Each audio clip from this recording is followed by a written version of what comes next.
तो हो जाए आज कुछ बचपन की याद ताज़ा, मैंगो स्लाइस हो, माज़ा हो या रानी जूस। इस टाइप के जितने भी फ्लेवर थे, वो सभी के फेवरेट हुआ करते थे। तो चलिए आज इसको बनाना सीखते हैं घर पे, जिससे ना सिर्फ आपकी बचत भी होगी, जायका भी मिलेगा और कुछ नया सीखने को भी मिलेगा। तो चलिए मेकिंग की तरफ कर लेते हैं बिस्मिल्लाह। आम आ रहे हैं, किसी भी किस्म के आप ले सकते हैं।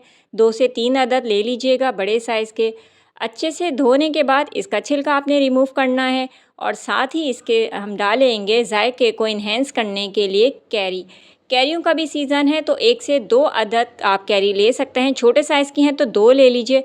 मेरे पास बड़े साइज़ की थी तो मैंने 1 ली है।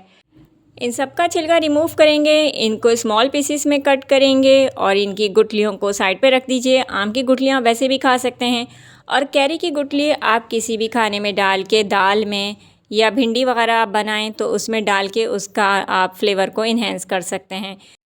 ग्राइंडर जार में इसको हम ट्रांसफ़र करेंगे। 1 कप पानी डालेंगे, 1 कप ही इसमें शक्कर का इस्तेमाल किया है। वैसे अगर आपके आम बहुत ज़्यादा मीठे हैं तो आप आधा कप भी डाल सकते हैं। टेस्ट को आप अपने हिसाब से एडजस्ट कर सकते हैं कम ज़्यादा करके। इसको ग्राइंड करेंगे, ग्राइंड करने के बाद इसको एक बर्तन में ट्रांसफ़र कर दीजिएगा। मीडियम फ्लेम पे इसको पकने रखेंगे और साथ ही इसके अंदर 1 कप पानी का इजाफ़ा भी करेंगे, क्योंकि आपके जार में जो भी आपका रह गया है पल्प वो आराम से उसमें निकल जाए, वेस्ट ना हो। और इसको पकने के लिए रखेंगे इतना कि थोड़ा गाढ़ा हो जाए। जब बड़े बबल्स बनने लगें और थोड़ी सी शाइनिंग आ जाए तो आपने इसके अंदर डालना है तकरीबन 1 टेबल स्पून सफ़ेद सिरका।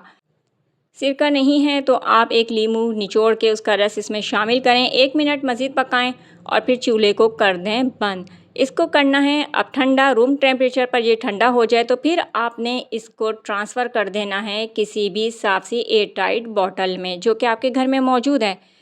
1 महीने तक के लिए आराम से आप इसको फ्रीज़ कर सकते हैं।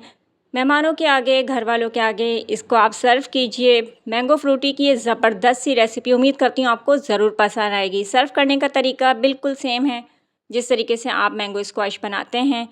आपने हस्बे ज़रूरत अपने टेस्ट के मुताबिक स्क्वैश को गिलास में डालना है और फिर आपने ठंडा पानी शामिल करके इसको मिक्स करेंगे और फिर मिक्स करने के बाद आइस क्यूब ऐड करेंगे और फिर इसको ठंडा ठंडा सर्व कर देंगे।